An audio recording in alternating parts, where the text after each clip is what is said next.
Kesempatan karyawan ya. Di sini ada suggestion involvement, terus job involvement, sama high involvement. Jadi kalau suggestion involvement itu pegawai membuat rekomendasi melalui program-program yang telah diformalisasi, tetapi pekerjaan mereka dari hari ke hari tetap tidak berubah. Jadi dia bisa memberikan masukan kepada perusahaan, itu suggestion involvement. Terus kalau job involvement itu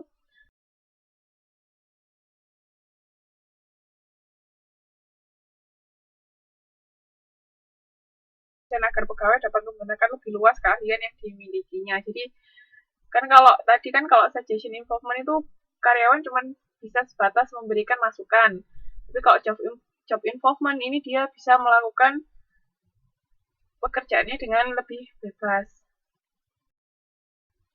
Terus kalau high involvement itu keterlibatan pegawai yang ada ditingkatkan lebih rendah di dalam keseluruhan kinerja perusahaan.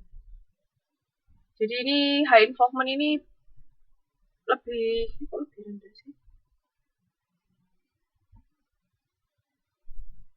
Maksudnya karyawan ini dilibatkan dalam berbagai macam hal. Maksudnya ada pelatihan tentang macam-macam kan di perusahaan. Misalnya bagaimana bekerja secara kelompok, atau bagaimana mengatasi masalah, atau bagaimana tentang bisnis operasional, dan macam-macam. Intinya kalau high involvement itu karyawan bisa berpartisipasi lebih dalam perusahaan. Nah, di sini ada yang namanya proses manajemen SDM, itu mendapatkan karyawan yang tetap tepat sesuai dengan pekerjaannya. Kayak ya sudah kita bahas minggu lalu toh, kan nggak mungkin kita menempatkan koki di bagian cleaning service, nggak mungkin dia bisa. Maksudnya nggak bisa, pekerjaannya nggak akan bisa sebaik orang yang memang ahli di bagian cleaning service. Terus melatih karyawan secara tepat. Jadi sesuai dengan dia keahliannya apa, itu dilatih, ditingkatkan. Kalau memang dia belum ada keahlian apa-apa, misalnya dilatih sesuai dengan posisi yang akan karyawan tersebut duduki. Gitu. Terus sampai sini ada yang mau ditanyakan tentang pengaruh karyawan dalam perusahaan jasa?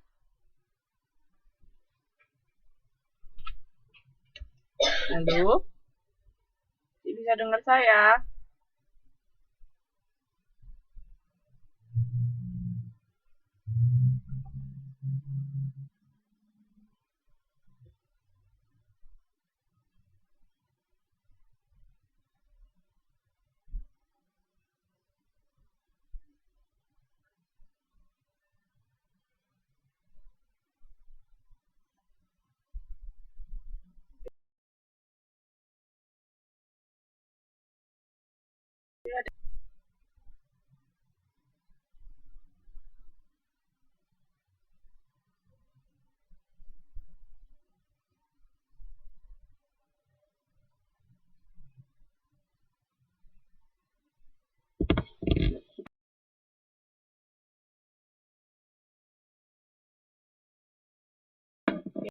Di sini ini ada teknologi based job, saluran elektronik, price competition, inability to customize with highly standardized. Nah, pokoknya intinya di sini jasa semua teknologi, kayak misalnya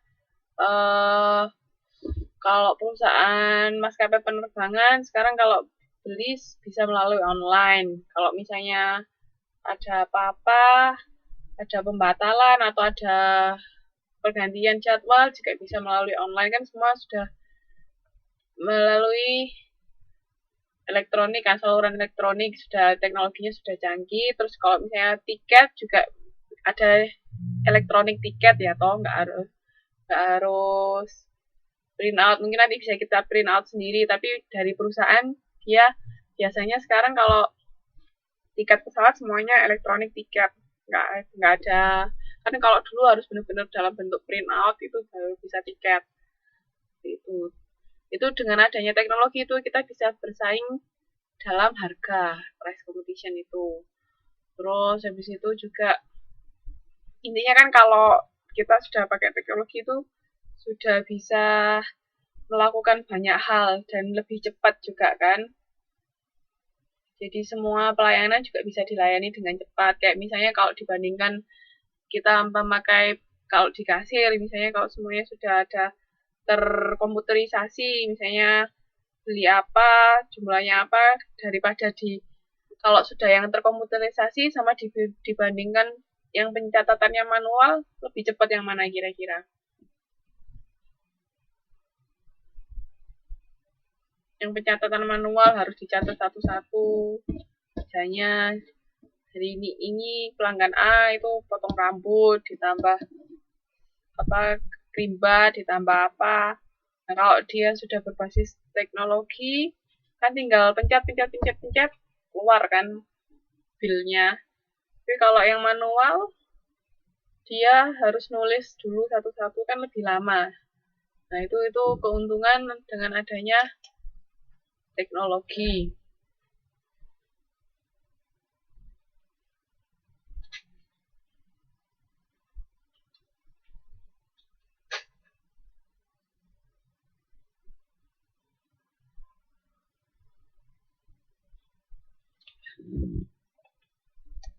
Astaga.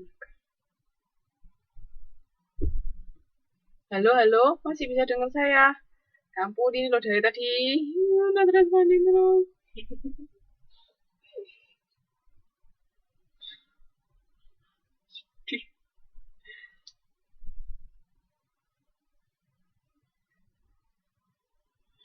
Oke, saya lanjutkan ya. Nah, jadi pokoknya intinya teknologi itu bisa sangat membantu perusahaan jasa dalam melakukan bisnisnya. Maksudnya menjalankan bisnis sehari-hari itu bisa lebih cepat. Oh.